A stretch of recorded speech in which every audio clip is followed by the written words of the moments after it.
This is My First Job in Sports, the show created to kickstart your journey toward a successful career in the sports industry. Presented by SBRnet, your comprehensive source for data focused on sports fans and more. Here's your host of My First Job in Sports, Neil Schwartz. Hey, this is Neil, and thank you for tuning in to this edition of My First Job in Sports. Of course, I'm here with my co-host, Dr. Ashley Gardner, or Dr. G, as we lovingly refer to her. Dr. G, how are you today? I am doing the best I ever was. I'm doing great right now. I saw an awful lot of you this week, Dr. G. We've talked to an awful lot of people and heard a lot of great stories. And that's really what My First Job in Sports is all about, is really getting to those stories that, young people that are in the sports business and trying to help those that are going to be coming into the business, really understand, information, give them some more education, motivation, inspiration, and all the things that I always like to talk about. Absolutely. So what I want to talk about today, I think, is something about an industry that I think really doesn't get as much notoriety as it should, and that's the area of sports tourism. And that doesn't mean working for a hotel or something like or thing like that. It means working behind the scenes at a big event, World Cup, Olympics, Super Bowl. I can go on and on. But if you go on any of the websites like handshake.com, they're always looking for volunteers to help at these events. And it's a great place to learn how these events are put on. Dr. G, I know you were event coordinator or responsible for events for the USA Fencing. Talk a little bit about that. Absolutely. I don't think students realize that people travel for sports. We travel for sports. And when I worked for USA Fencing as a national events coordinator, I ran 8 national tournaments across the U.S. in 8 months. So what that meant was we were running a tournament in different cities each month. And we were hosting these large events, hundreds upon hundreds of athletes in all of these different cities. And in every city, we were looking for volunteers, but we didn't have that many volunteers, but that's what we were looking for. We needed volunteers. We needed help. And so I think that those are opportunities that students should seek out. But what's important here is that you don't need to love fencing in order to be able to be a volunteer and to help and to learn and to get experience and be out there. And that's what I think a lot of students miss. Oh, I don't like fencing, or I don't like this. Why would I want to volunteer at that sort of event? Do you want to know a secret, Neil? I knew nothing about fencing. I still know very, very much. And I worked for USA Fencing. I ran those national tournaments. You don't need to love a sport or know a lot about the sport to do the fundamentals, events, operations, marketing. It's the same stuff, just in different contexts. So we need to be more flexible. We have to be more flexible and open up our scope. I mean, it's a $30 billion a year business. That is not chump change. And there are a lot of opportunities. Just like you said, you don't have to love the sport to be a part of it. But you know what? Jump in with both feet, and learn. And because one skill is transferable to another sport. So, it's a great opportunity. So on today's show, we're going to be talking to Blake Fenn. Blake is the coordinator of services for Hard Rock Stadium for the Miami Dolphins, the Miami Formula One Grand Prix, and the Miami Open. They've really done an amazing job down there. And Blake really has a great story to tell. He was a student at Baylor University. He really used his opportunities that were presented to him, and he has been able to, in just 2 years, get that great job down at Hard Rock Stadium here in Miami. So let's get to our interview with Blake Fenn. So Blake, welcome to My First Job in Sports.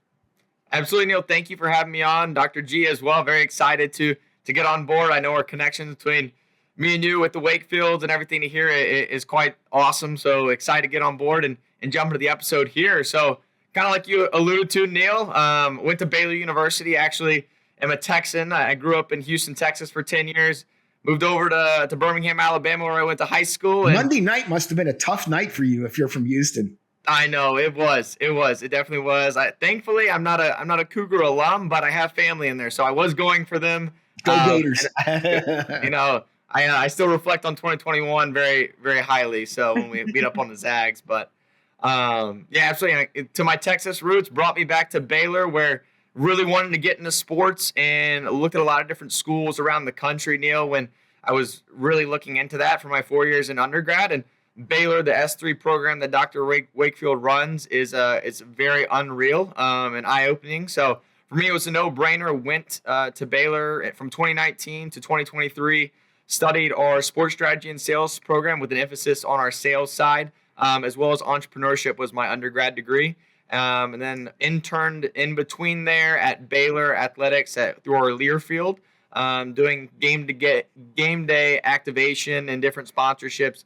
And then obviously I actually interned for the Washington Commanders going into my senior year of college, which was a very fortunate experience I had there with their ticket sales team up in DC. And then ultimately it landed down here in Miami with the Dolphins in Hard Rock Stadium for, gosh, it's crazy to say, coming up on 2 years now, Neil. So it's an exciting time thus far for me in my career being so short, I feel like.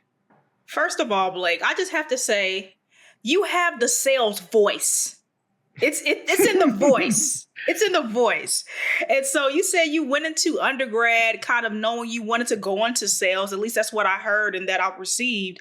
And so why sales? Why did you go into undergrad saying, okay, I want to go the sales route? Because you've made a heck of a career out of sales. So why did you go into undergrad thinking sales is it? Yeah, Dr. Dre, it's a great question. So went to Baylor. So we have like a sales and an analytics program that we run by the Wakefields. So what's funny enough, I was a big math nerd. I still am to this day. So initially when I went to Baylor, for my first 2 years before you get into the S3 specific classes, my whole head was on doing the analytics program. And then my friends were telling me, Blake, you're an all-around guy. You love being enthusiastic. You really need to try this sales class that Dr. Wakefield does. I think that makes a lot more sense for you. And I think just the growth, obviously, through sales is something you'd be really good at. So I was like, let's give it a shot, right? And for me, the biggest thing, too, like I mentioned, studied the sports as well as entrepreneurship. So for me, the biggest thing, Dr. G, was, really wanting to get into sports and sales, right? But if for some reason it didn't work out for me in any sort of business operation that is run, sales is always going to be key. So having this foundation for me built was going to be something huge that I could use definitely in a career in sports sales, which I have thus far. But, down the line, if I entrepreneurial route and have some sort of side businesses, I think would be crucial. So landed there into my first class and learned kind of the foundation of sales, did my internship and see nothing but success. So, if it ain't broke, don't fix it. So we've been learning a lot and met a lot of great people and connections along the way and mentors that have helped me learn and grow in this sales process for, 4 years now. So it's been an incredible journey thus far and excited to see where it keeps headed. I do want to get into the whole thing about sales and also, using data-driven sales. I actually was in Lane Wakefield's class and we talked about, using data as part of the sales process. But I'm going to back up a little bit, Blake. Blake, tell us a little bit about what you're doing at Hard Rock Stadium. I know, since, Mr. Ross has come in, they have really done, spent a lot of money, at a lot of great events. I mean, they now have the Formula One event there, the Miami Open, the tennis. So tell us a little bit about what you're doing on a day-to-day basis, and then how you're dealing with the fact that it's not just the Dolphins anymore; it's Dolphins plus. Yeah, no, it's crazy over here, Neil. It's funny. There's never a dull day. I tell you what, at Hard Rock Stadium, there's 365 days a year. It's unbelievable. From the main three you mentioned, Dolphins, big emphasis. Sure. Formula One's huge coming up for us, and just wrapped up the Miami Open tennis tournament. Then, we'll get in the FIFA World Cup next summer, mixing some soccer, big concerts all the time, and then even like the College Football National Championship next year. So there's always something going on, and for me, which made the role here in Miami when I first interviewed very enticing because we're big over here on innovation. And, trying to be the leader in sports on, taking the edge and maximizing really everything we have to offer here at Hard Rock Stadium. So throughout these conversations or calls throughout the day, like I've already had some today about Dolphins members, about their upcoming season tickets. I've been talking to people about the upcoming Grand Prix, getting them prepped for what those tickets prepare. And then I've had like this week, now that the Open's passed, like a few conversations, how their experiences were there. So it's definitely a little bit of a juggling act, Neil, and I've learned that over now 2 years, but it took some months and a year to get into it. But the organization throughout your day is key. But I think for me, the really neat thing of working here is across all of these different verticals, we call them with the three main ones, is it's really sharpened my toolbox and made me really expand and grow beyond just knowing football and how those tickets work, because at the end of the day, we really are a business with the amount of things we operate in and out every day. Has been really neat to see so far. And I would like you to continue to talk on your current role because when we think of sales, there are so many terms for sales: ticket sales, sales rep, and account executive. Can you just provide some clarity in regards to, are all of those the same thing? Number one, but then I want you to talk about the nuances of your current role, because within your current role, yes, you work for the stadium and the Dolphins, but then also within account management, you're in member services, you're in member retention, you're in club services. So can you just talk to us about that as well? Yeah, absolutely, Dr. G. So that's the fun thing about my role was I really loved when I came in sales development. You learn the foundation of sales skills, cold calling, a lot of outreach, really just churn and burn, I feel like, of finding new clients who want to come in and do business here with us. But the one thing I really love at the end of the day is not just getting somebody across the finish line making a sale, but obviously cultivating that relationship, seeing it through, making sure they had a great experience, to where when I got to that after our 8 to 12 month program of sales development, some other teams call it inside sales, I really felt driven and called to move to the service side of the business. And for me, that was an extra expansion on the toolbox of like, hey, now I know how to new sell a little bit, but like if I can blend that with servicing accounts, maintaining those, I think could be something really special. So throughout my time there, I am now on our club team. So specifically how that operates on our end is across from the Miami Dolphins, you know, how that would be like club season tickets, like a little more access, an elevated experience, I call it, compared to just a traditional seating outside concession stand. You have a little more elevated AC food and beverage inside to cool down from the South Florida heat, as I know Neil knows goes on down here. It's hot. So we manage those on a day-to-day basis. But the cool thing is we have club and hospitality. These are a lot smaller amount of accounts I manage now, but you know, it could be some more high wealth individuals. A lot of this is where we expand into businesses, bringing out other clients that they like to leverage these tickets for, and or their employees. So for me, it's really neat to connect with those individuals from not just Dolphin season tickets now, but a lot of more businesses leverage it for Formula One across our 5 or 6 hospitality club structures we have.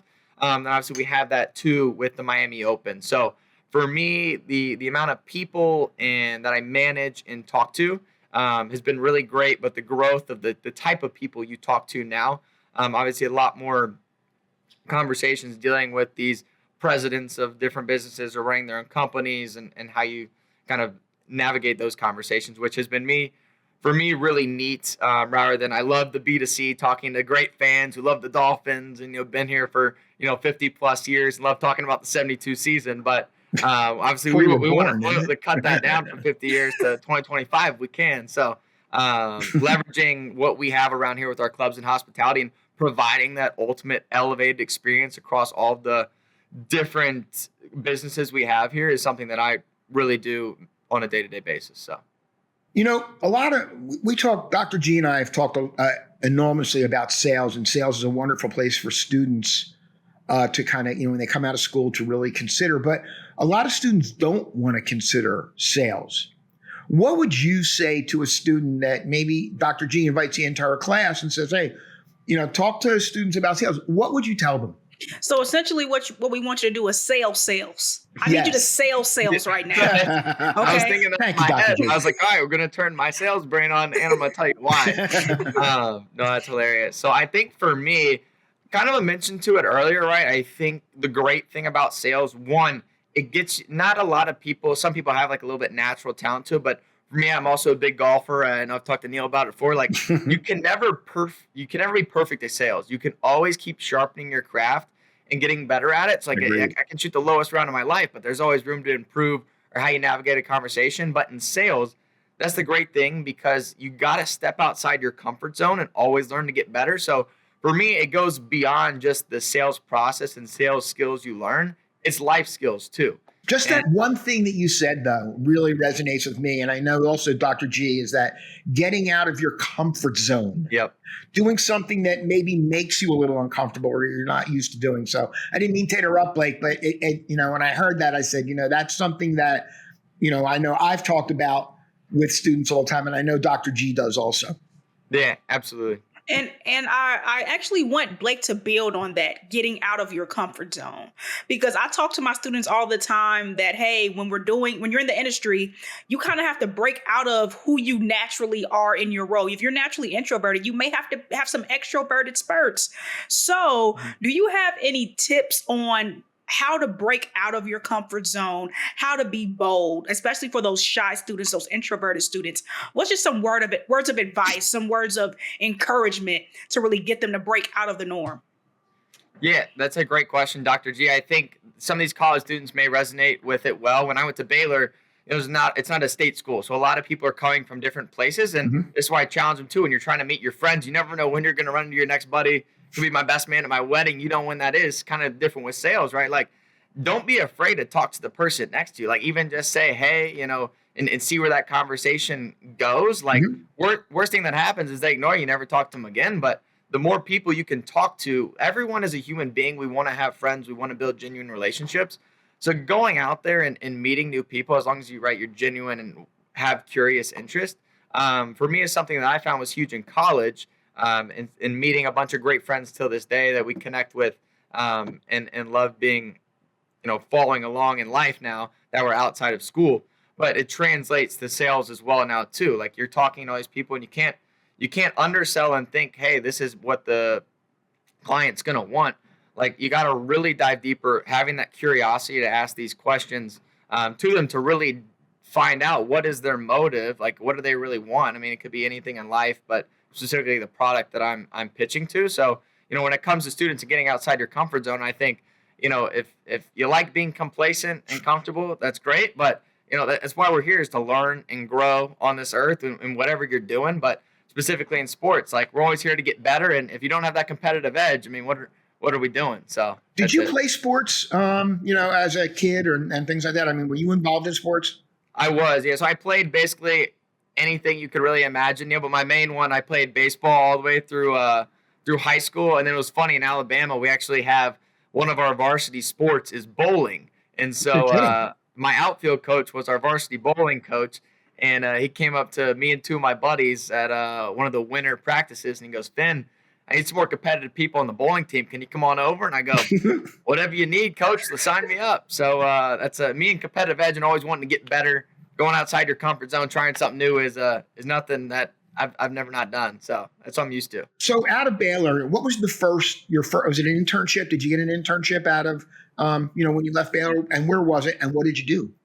Great question. So my first job, I graduated in May from Baylor of 23, and I started this role with the Dolphins in June of 23. So a month after I graduated there.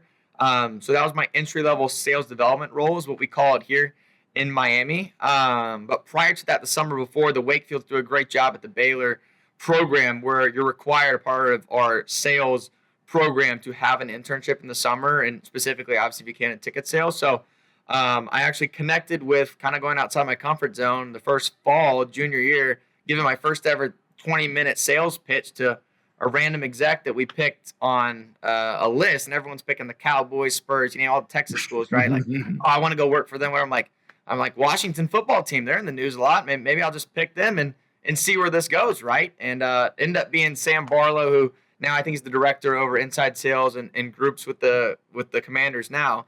And he's been a great mentor to me. Actually kept following up with him, having conversations I was really wanting to get into sports, but for me, it was, if I could get in the NFL, that is my dream. So following up with him, was going to go actually intern elsewhere. And then he invited me up, and they had their first ever intern role for their sales program that they made in Washington. So I was like, can't say no to this. So just got to make sure my family said I could do that. So that was another time stepping out of my comfort zone, got in my car from Waco, Texas, drove up to DC, and did similarly what I did here, my first full-time role with the Dolphins, but learned a lot up in Washington that summer for 10 weeks before going back to finish my senior year. And I appreciate you continually stepping out of your comfort zone. For example, that internship. And so how do you think that internship and all of your experiences before this role ultimately prepared you for the role that you're in? Because oftentimes I think my students don't really take advantage of their internship and their small beginnings, if you will. But those small beginnings are so key to where you're trying to go. So can you just talk about the skills and even the relationships that you developed, how that Everybody projects can't be the general manager of the Miami Dolphins. You're right. Exactly. I tell my students that all the time. On the first day of class, what do you want to be? I want to be a GM. I want to be an AD. I want to be an agent. That. Okay, babes, we have to start somewhere. So can you just talk about talk about how you got prepared? Yeah, exactly. So I think a funny thing that was like 4 or 5 years ago, I had the same question my uncle addressed me before I went to college and was going to pick my study. He goes like, what do you want to be? And I think I said like GM of a professional team, right? She's like, how you going to do that? And I'm like, I don't really know. Like, studied Baylor, figure out. He goes, go look at those executives and then go look at their timeline. Where did they start? How did they get there? That's a good place to start and figure that out. So for me, though, when it comes back to looking at the bigger picture, that's where I like to think. A lot of people, I feel like sometimes are just short-minded, like, hey, you know, we're all about instant gratification nowadays, like getting this done, this, that. But I'm more like big picture, like where do I want to be, you know, the 5-10 year mark, and like can't get stressed over the little days, right? As long as I'm getting better every single day is huge. And so these little roles that I took at Baylor, specifically, I feel like in the Learfield program, where I didn't really do ticket sales there, it was more of the partnership side on game day activations. And yes, it was good, but stepped outside of my comfort zone, tried something new there. And heck, I was missing hanging out and tailgating with my buddies senior year of college for football games, but I knew this was something in the long run. I need to know, do I like it? Do I not? Where do I fall on this? And even though I loved it, it was good, I was like, I don't know if this is this for me. But, you know, same with the internship, like stepping outside of your comfort zone. That was something I really wanted to solidify, of trying as many things as I could. I feel like a lot of times people are like, oh, this needs to be the perfect fit. This needs to be the right job. But I'm like, every opportunity can be a learning experience. If it's a failure, it's not a failure, really, unless you want to call it that. It's something you can learn on and grow from, so you don't make that, you know, decision again. So for me, that was really big on stepping outside my comfort zone. I know we're addressing that a lot, but making an emphasis on that, trying as many things as I could, ultimately made when I'm like, hey, I went out on a limb to meet new people in DC. I went out on a limb, you know, for different various reasons, just being talkative and liking to be an extrovert. Like when I get this job from the Dolphins, they're like, hey, do you know anybody in Miami? Like, I'm like, I don't know anybody, quite frankly. I just know who I'm working for. And they have such a track record for success down in Miami of producing great sports executives out of here. To me, it was a no-brainer. I'm like, I'm doing this. You know, do I know anybody out there? No, but it's going to be great. And so making that extra kind of leap of faith, like when I went to Baylor, didn't know anybody. You just went on a limb to go to the Commanders and like, hey, here's the Dolphins offer. I go, sign me up. Let's go do this thing, right? And we'll figure the rest out. So, you know, can we get your uncle on the show, by the way? Because him explaining to you to go back and look at other people's timelines to see what they did, that's really, by the way, the whole focus of my first job in sports. You know, we want to go back in people's timelines. We want to go back and find out what was they were thinking, what they were doing. But, you know, you said something a little earlier also. You talked about a mentor. You used the word mentor. Right. How important was it for you to find yourself a good mentor and then maintain that relationship? I think it's absolutely critical, Neil, especially in sports. I mean, I didn't understand it till I actually got in it. Like, it's a small niche community of all of us that work in. And you don't realize it's kind of like players. They're executives and people that, you know, we're moving around from team to team across the country, and establishing those relationships, having a good mentor is something very huge. So for me, when it was Sam, we're not in the same team anymore, but how much he gave into me as a college student and letting me learn from him in that organization, and then continually following up with him, learning from him, seeing his success, you know, ultimately inspires me to be like him one day and follow in his footsteps. But the way you have a mentor, you know, being genuinely curious. I know he's probably one of the busiest guys in the world, but always make time to come back and help me out has been huge. So now that I'm 2 years in, you know, I had people that were in my shoes just a year or 2 years ago having conversations with other folks from Baylor. Like, I really feel called. You know, I'm going to take the time out of my day, I don't care how busy it is, to give back, because what I learned, I need to give it back to somebody else. And, you know, ultimately at the end of the day, it's, you know, how we inspire others in our life, right? I mean, we work in sports, which I'm so grateful to do, but for me, giving back, helping others, and seeing others and their fruits of their labor grow is something big. So when it comes to mentoring, like, I know people just like to let it not really say slide by, but if you can find one person, it only takes one for you to really invest in, cultivate a real relationship with, and you can really take off from there. And I think it's absolutely critical in a career, especially in sports. I admire people who are willing to pay it forward. I really do. that really is also the theme behind our event that we do called Get in the Game, is that, one of the ways that I can pay it forward is to open up opportunities for students of color and other folks, in order to get jobs, in places they would not have thought about, whether it's a brand retailer. I mean, everybody can't work for a team, Right. everybody, this can't happen.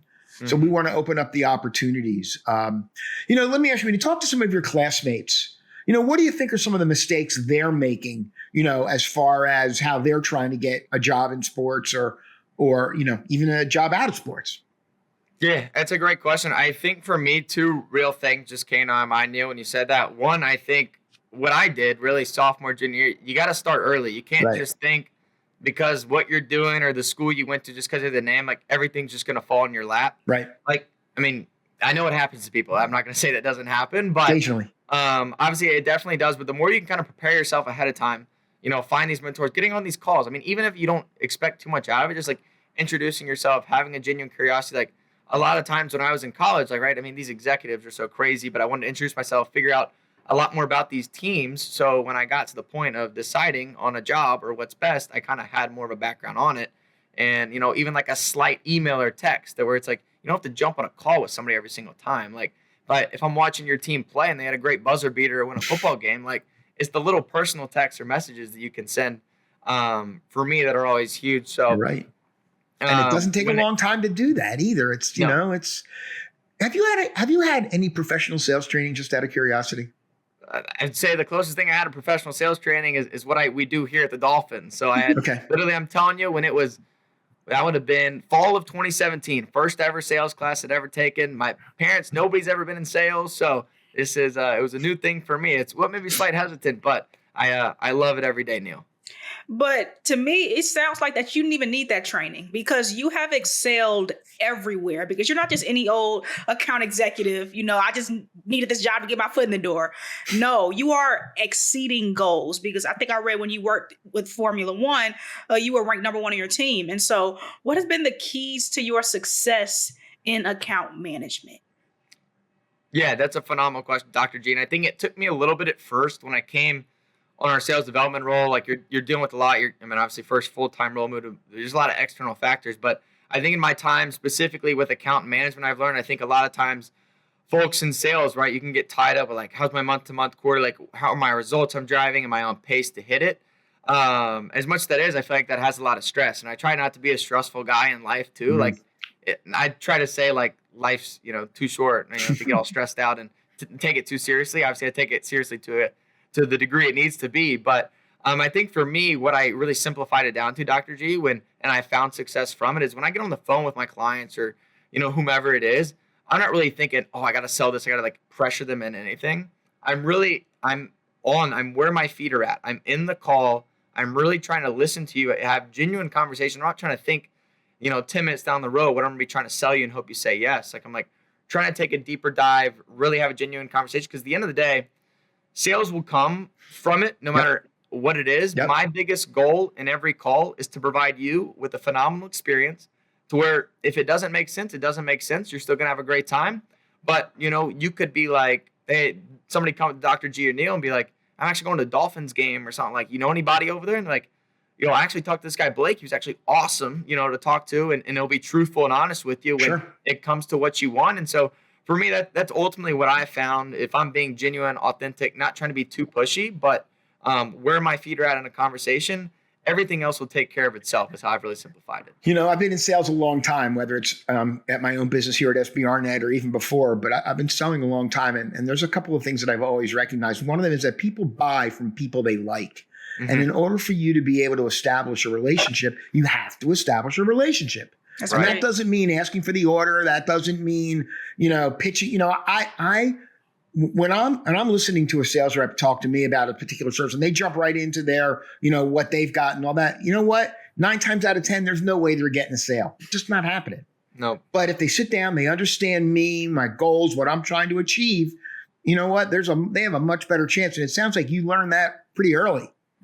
Yeah, learn it early. And I think for me, what translates into the sales side as well is like I mentioned earlier with the mentoring or establishing relationships beyond who's in my office, like having these I'm specifically talking to a client, like a non-salesy touch point. Like if I'm calling you, Neil, I don't want every time I call you to think, hey, this guy Blake, he's trying to sell me something, right? Hang Like up. that's your first initial thought. Like you may not pick it up. You're like, dude, I love Blake. Let's just chop it up for a minute about Dolphins football. I'm like, maybe if it makes sense to go into the conversation, sure. But like, that's ultimately what I try to do and what it is. And obviously the rest will figure itself out and the sales will come. But having that relationship is critical. I agree. It sounds like you just have so much confidence, Blake. You have so much confidence in your strategy and how you're wearing a pink shirt, by the way. I love men that wear pink shirts, and you're actually matching my nails, by the way. He's doing his whole Masters is ode to the Masters today. I love it. But when I'm glad I didn't wear mine. No, actually, I thought that would have been great. Actually, that would have been fantastic. Yeah, I can go get it. It's in the closet. Yes. Have you been to the Masters, by the way, Blake? Just out of curiosity. Funny enough, I have not. It's my number one bucket list event I want to go to in all of sports right now. So interesting enough, I've never been either. I've been lucky enough to go to many major sporting events. That is one that I have not gone to. Yesterday, though, while I was working, I was watching the par 3 contest, and I watched that with a little bit of a different sort of a mental kind of picture because, there at that event, it's golf. But they made it fun. They brought families in, they brought their wives, their children, right. And to me, I like seeing more of that because I think that's very relatable. And that's the way that sports can make themselves more relatable. I just gave a little bit of my proselytizing there, but didn't really need to. Yeah, no, I hear you. So, let me ask you, look, Doctors Wakefield, I should say, because both Doctors Kirk and Lane. And if I give them any more plugs, they're going to have to pay me. We had Cameron Cook on a couple days ago. And between her and now you, it's becoming like the Doctors Wakefield show and the Baylor University S3 program show. But was there anything that you felt you maybe missed out on, when you went, was there, you talked about data analytics, how are your Excel skills? Do you think they could be better? Should they be better?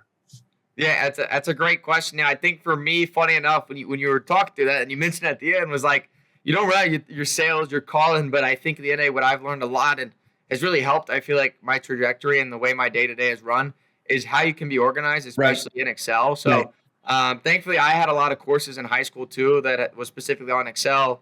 And then like in college, we had to take a few, and I actually did like 12 hours of management information system. So I had a decent background in it, but it has helped me pay dividends. But I tell you, the amount of shortcuts and things you can do and be more organized with Excel, that's one thing too. You can never master Excel either. There's always efficiency is huge. And especially now with AI and Excel, like in sales, I've seen, especially here, and I know it is with other organizations, like on the sales side, the more buttoned up you can be with your Excel and the way you utilize that, it makes your calls and everything a lot easier. Like when we're going through a new campaign, and like, hey, we got this going on. I'm like, great. I already got a list of these people in these accounts right here. I don't have to go plug through my notes or find it. Like it's very in and out. So from a sales perspective, the best salespeople I've found are those that can do the Excel very well, quite frankly. So that's huge, especially when you're in college still. If you have more time to study up on Excel, it'll pay you dividends. I'll tell you that much. That's what I want to hear. As a professor, as a professor that teaches research and statistics in Excel, that's what I need you to continue to talk about. And I want to play that clip in my class. Okay.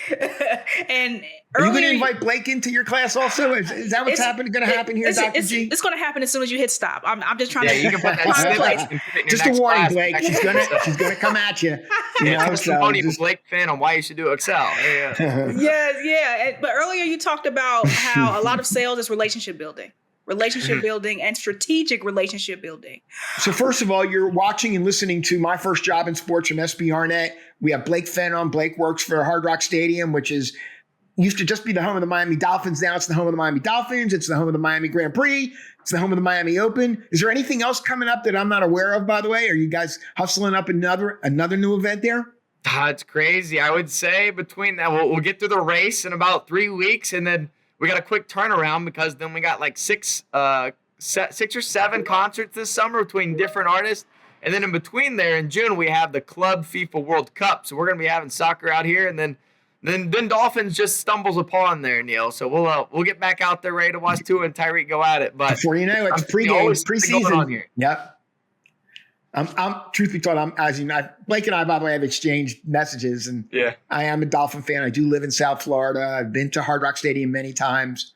And yes, it can get very hot at Hard Rock Stadium, especially as you get, a little bit earlier in the season. It can get very hot.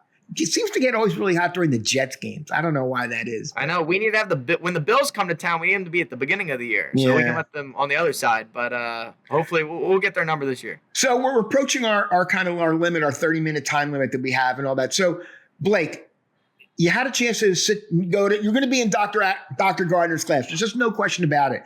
and maybe you're going to go back in and talk to Dr. Wakefield's, again, plural class. Right. What would you tell students, about how they get their first job in sports? Yeah, I think simply putting it, I feel like I've had this question quite a bit from old college students ask me and various people. I think every time it always comes back to me with, I feel like we if we talked about one thing in this episode, it is get outside of your comfort zone. Yep. And I will hammer that home again. That's the theme. Yep. Exactly.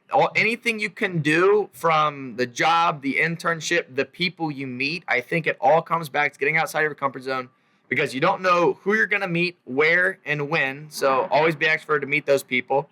And then secondly, right, like any opportunity or internship you land, that's the time of your life you're actually going to have the most free time, as much as you don't think. Like once you get in a full-time role, it gets harder, and a lot of other things you put on your plate, I've learned.